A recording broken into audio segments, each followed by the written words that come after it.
সাক্ষাৎ হয়। তো বিভিন্ন জায়গায় বিভিন্ন ধরনের ভিডিও আপনাদের মাঝে এই চ্যানেলের মাধ্যমে আমি দেখানোর চেষ্টা করবো ইনশাল্লাহ। বলেন ভাই কিছু। আসলে কি বলবো যে বইলা লাইছে আমার ভাই বইলা লাইছে যে কষ্ট ফ্যামিলিগত আসলে কষ্ট কষ্ট জিনিসটা আসলে যখন এত পরিশ্রম করি মানে দিনের পর দিন মাসের পর মাস বছরের পর বছর, তা আসলে আমি বাড়ি থেকে বার হয়েছি প্রায় 2016 সালে বার হয়েছি। তার মানে প্রায় 8 বছর রানিং চলতে আছে। 8 বছর রানিং চলতে আছে বাড়ি থেকে বের হয়েছি। যখন বাড়িতে থেকে কাজ করছিলাম ঠিক মানে ঠিক এই কর্মটাই ওয়ার্কশপে থেকে যখন আমি শিখছিলাম দোকানে থেকে, তখন এতটা একটা পরিশ্রম লাগে নাই।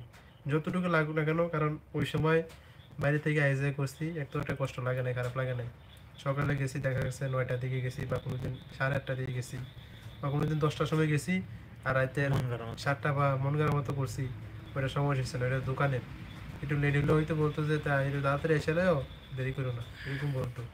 আর এখন বর্তমানে কোম্পানিতে থাকি, তো কোম্পানিতে একটু 1 মিনিট 19-20 হইলে তো এটা নিয়ে একটু কথা শোনা কথা যায়। শোনা থাকে। তারপরে থাক আলহামদুলিল্লাহ, আজ পর্যন্ত কোনো জায়গায় লেটে যাইতেছি ডিউটি বা কোনো লেট হয়েছে এরকম কোনো আমার রেকর্ড হয়েছেও না, আর আশা করি এরকম হবেও না, কারণ এটা একটা অভ্যাস হয়ে গেছে। কারণ ফজর নামাজ পড়ার পর আর ওই সময়টা ঘুমানোর মন মানসিকতা থাকেও না। আর যেদিনই ফজর নামাজ মিস হয়ে যায় ওই দিন খাবার না খেয়ে হইলেও তাড়াতাড়ি ডিউটি যাওয়ার চেষ্টা করি, মানে সেফটি মিটিং করার জন্য।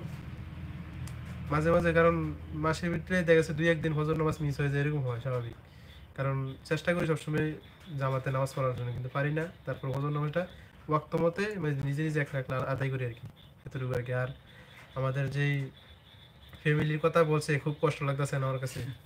কারণ আমার মায়ের যখন, আমার কিন্তু বাবা নাই, আমার এখন মায়ের বাড়িতে। কারণ সবাই ওনার মায়ের বাবা, বাবার জন্য, বাবাই সবাই আমার। সবাই ওনার বাবার জন্য দোয়া কারণ করবেন, আল্লাহ যেন ওনার উনি বাবাকে জান্নাতবাসী করো। যখনই আমার এই বাড়ি থেকে আমি আবার চট্টগ্রাম যখন গেছিলাম, চট্টগ্রাম তো বাড়িতে গেছি, বাড়ি থেকে যখন আবারও খুলনা চলে আসি, তখন কিন্তু আমার মা অনেক কান্নাকাটি করছিল। কী কারণে করছে, যে আমি আসছিলাম, মনে করছে হয়তো মাসখানিক বাড়িতে থাইকাম রেস্ট করাম, তো হঠাৎ করে আমাদের আরেকখানেও আল্লাহ তাআলা রিজিক, যে কোনো একটা মানুষের মাধ্যমে আমার একটা রিজিক দিছে আবার। তো আসলে জবটা পাইয়া খুব মানে অনেকটাই বুঝতেছি আর কি যে কতটা উপকার হয়েছে। আসলে যাক, যার মাধ্যমে পাইছি তার জন্য দোয়া করি এতটুকুই। কারণ আল্লাহ তাআলা যেন একজনের মাধ্যমে তো যেকোনো একটা রিজিক পাওয়া যায়, তো সবার জন্য দোয়া করতে হয়। আর আমাদের মূলত হচ্ছে সমস্যা কি, আমরা অনেকে আছি যে হয়তো কারোর মাধ্যমে যদি কোনো একটা উপকার পাই, এই জিনিসটা হয়তো আমরা সফলতা হয়ে গেলে তখন আর ওই মাসটা কথা মনে রাখি না। আমাদের সবারই উচিত যার মাধ্যমে হোক, কারণ আমার এই লোয়ার ডিপার্টমেন্ট আমি যার মাধ্যমে আমি ঢুকছি, আমার চাষার মাধ্যমে, তা আসলে আমি ওনাকে কোনোদিন মানে বলার মতো কোনো আমার প্রশ্নই আসে না। আর মূলত হচ্ছে আমার, আমি মরার আগ পর্যন্ত আমি জীবনে যত কষ্ট না, কিন্তু আমার চাচা আমি যতটুকু সম্মান দেওয়ার, আমার আমার মন থেকে আমি অতটুকু সম্মান দিয়ে যাবো, অতটুকু দোয়া করে যাবো। কারণ যেহেতু আমাকে এই লাইনে আনছে, আমি এই লাইনে কর্ম শিখতে আসি, বাবা যার হাতে তুলে দিছে, যে কর্মীর হাতে তুলেছে, ওনার মাধ্যমে আজকে আমি এসে এখানে কাজ করতে আসি, এতটুকু উপরে আইছি। সব কিছু আসলে আমার, যদি পিছনের দিকে আমি একটু কল্পনা করি, শুধু আমি 3টা ব্যক্তির আমি দেখতে পারি। 3টা ব্যক্তির কারণ আজকে আমি মনে করেন যে আজকে এই পর্যন্ত আসছি। এক হচ্ছে প্লাস আমার বড় ভাই, দ্বিতীয় হচ্ছে আমার চাচা, যে চাচা আমাকে এই লাইনে আনছে, আর তৃতীয় হচ্ছে একজন ফোরম্যান।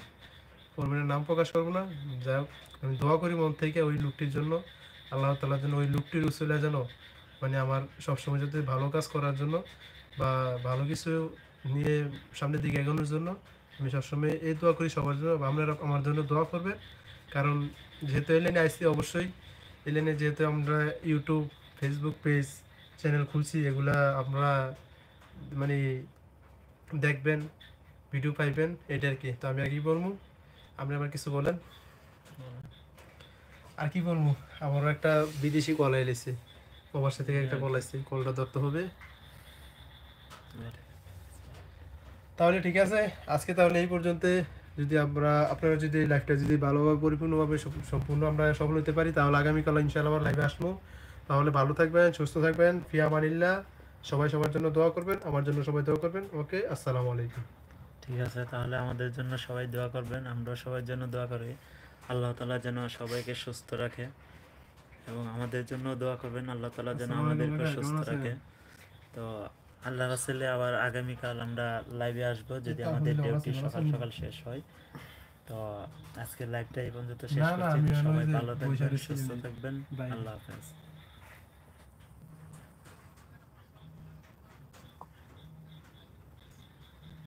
হ্যাঁ, কোন